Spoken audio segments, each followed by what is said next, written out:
EU scientists reveal long-term brain damage caused by COVID. Here's a summary of the article. A European study has found that COVID-19 can affect blood vessels in the human brain in a study that has raised more questions about the long-term consequences of the disease.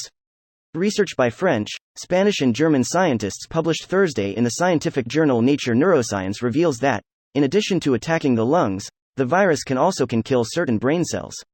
The brains of COVID-19 patients have damaged blood vessels. SARS-CoV-2 infects brain endothelial cells and leads to microvascular pathology via RIPK signaling. The findings are worrying and inevitably lead to the question of whether people who have contracted COVID will inevitably fall victim to brain problems. In the first instance, it should be pointed out that the deaths observed were rare and, above all, that the damage to the brain was potentially reversible.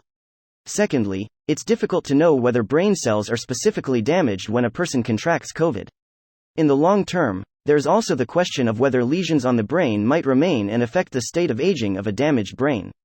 This post received a score of 19,000, with an upvote ratio of 94%. Here are the top comments in response to this article. Further evidence of brain damage, and what sort of brain damage, in people who died of COVID while potentially coming up with some answers for brain fog, long COVID symptoms.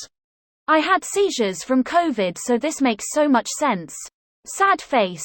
Damn. Damn, I've had COVID and I can't afford to get more dumber. There's still hope, my man. That guy's IQ was what, 75? That's not exactly normal. That's higher Forrest Gump to be your tutor territory.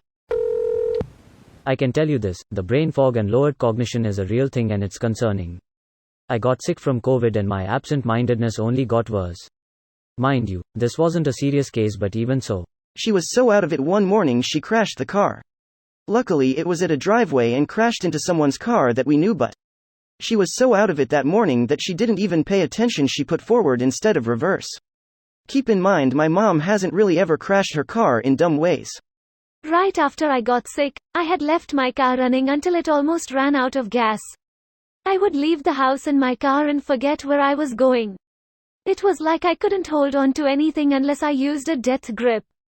It was at that point I went to see a doctor because I was scared at my rapid decline. Hi. Can I please ask what your treatment was? How you were able to get better?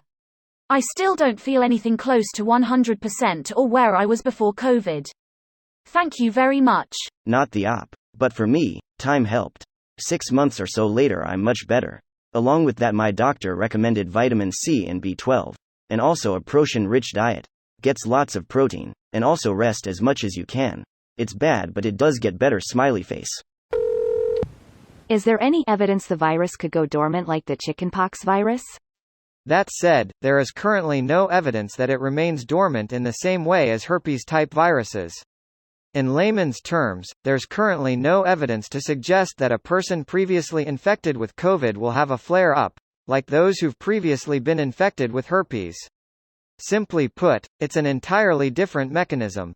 That said, there are also quite a few unknowns. Even viruses that are not herpes can have lasting effects, though they do not remain dormant in the same sense as herpes or HPV.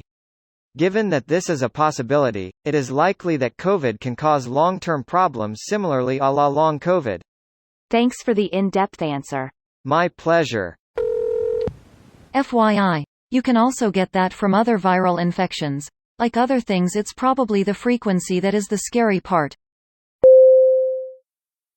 This video was automatically created by Reddit to speech. The article and comments in this video were selected from Reddit according to their upvotes, and any paraphrasing was performed by smmry.com, without any human intervention.